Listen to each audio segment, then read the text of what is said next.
নমস্কার, বাঙালি রান্না চ্যানেলে আপনাকে স্বাগত জানাই। আশা করি আপনারা সবাই ভালো আছেন। আজকে আমি আপনাদের বানিয়ে দেখাবো কিভাবে খুব কম সময়ে চিলি চিকেন তৈরি করা যায়। তাহলে চলুন সময় নষ্ট না করে শুরু করা যাক। প্রথমে আমি নিয়েছি 500 গ্রাম মতো মিডিয়াম সাইজের বোনলেস চিকেন। এরপর আমরা এতে দিয়ে দিচ্ছি 2 চা চামচ মতো রসুন বাটা, দিয়ে দিচ্ছি হাফ চা চামচ মতো গোটা জিরে, দিয়ে দিলাম 3 চা চামচ মতো কর্নফ্লাওয়ার, আর দিয়ে দিলাম হাফ চা চামচ মতো লবণ। এরপর একটা ডিমকে ফাটিয়ে দিয়ে দিলাম, আর সবশেষে দিয়ে দিলাম হাফ চা চামচ মতো লঙ্কা গুঁড়ো। এরপর আমরা পুরো বিষয়টা ভালো করে ম্যারিনেট করে নেব। ম্যারিনেট করা হয়ে গেলে 20 মিনিটের জন্য এটাকে একটা পাত্র দিয়ে ঢেকে রেখে দেব। ফিরে এলাম 20 মিনিট পর। এরপর কড়াইয়ে পরিমাণ মতো তেল দিয়ে তেলটা একটু গরম করে নেব। তেলটা গরম হয়ে গেলে একে একে করে ম্যারিনেট করা চিকেনগুলো তেলে ছেড়ে দেব।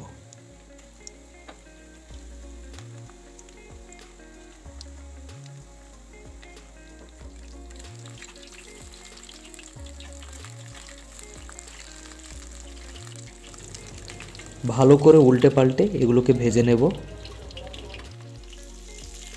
দেখুন এরকম লাল মতো কালার হয়ে এলে বুঝে নিতে হবে যে চিকেনগুলো ভালো করে ভাজা হয়ে গেছে। এবার একটা পাত্রে আমি ভাজা চিকেনগুলো তুলে নেব। এইভাবে একে একে আমি বাকি চিকেনগুলোও ভেজে নেব।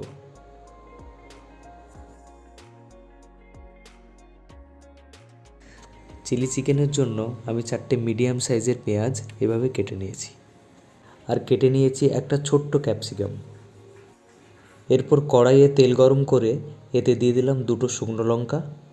গ্যাসের লো ফ্লেমে শুকনো লঙ্কাগুলো একটু ভেজে নেব। এরপর দিয়ে দেব 1 চা চামচ মতো রসুন বাটা। রসুন বাটাটা হাফ মতো ভাজা হয়ে গেলে দিয়ে দেব 1 চা চামচ আদা বাটা। পুরো বিষয়টা ভালো করে ভেজে নেব।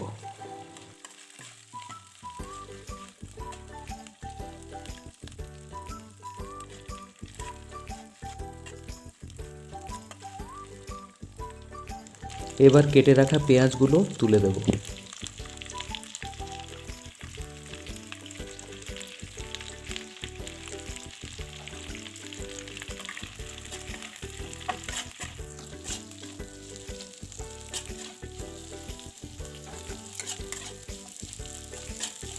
পেঁয়াজগুলো একটু ভাজা হয়ে গেলেই আমি কেটে রাখা ক্যাপসিকামটা তুলে দিয়ে ভালো করে ভেজে নেব।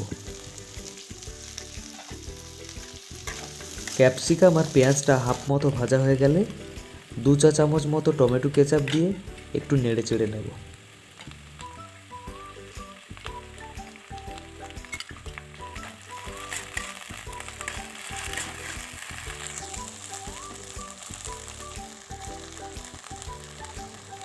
এরপর দিয়ে দেব 1 চা চামচ গ্রিন চিলি সস, 1 চা চামচ সয়া সস, আর 1 চা চামচ ভিনিগার।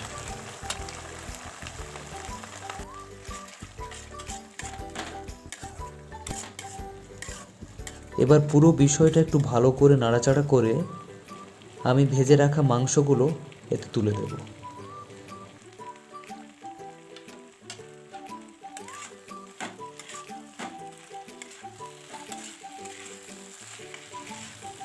একটু ভালো করে পুরোটা মিক্স করে নিয়ে স্বাদ মতো লবণ দিয়ে আবার পুরোটা ভালো করে নেড়ে চেড়ে নেব। এটা রান্না করার সময় যদি কড়াইয়ের গায়ে মশলা জড়িয়ে যায় তাহলে একটু জল দিয়ে আবার নেড়ে চেড়ে নিতে হবে।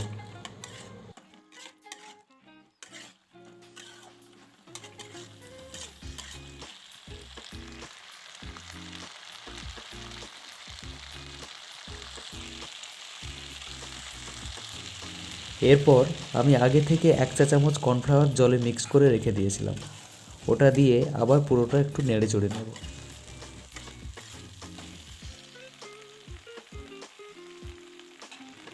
সবশেষে 1 চা চামচ মতো চিনি দিয়ে দিলাম।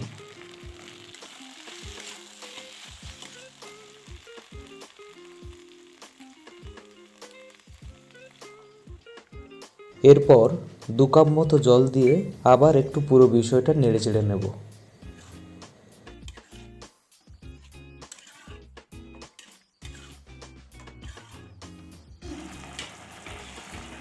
এরপর একটা ঢাকনা কড়াইয়ের উপর চাপিয়ে দিলাম। দেখুন চিলি চিকেনটা প্রায় তৈরি হয়ে এসেছে। এবার একটা পাত্রে আমি চিলি চিকেনটা তুলে নিলাম আর সবশেষে ধনেপাতা কুচি এর উপর ছড়িয়ে দিলাম। এখন এটা পরিবেশন করার জন্য একদম তৈরি। আশা করি আজকের এই রেসিপিটা আপনাদের নিশ্চয়ই ভালো লেগেছে। যদি ভালো লেগে থাকে আমাকে অবশ্যই কমেন্টে জানাবেন। দেখা হচ্ছে আপনাদের সাথে আরও একটা নতুন রেসিপি নিয়ে নেক্সট এপিসোডে। ভালো থাকবেন, সুস্থ থাকবেন।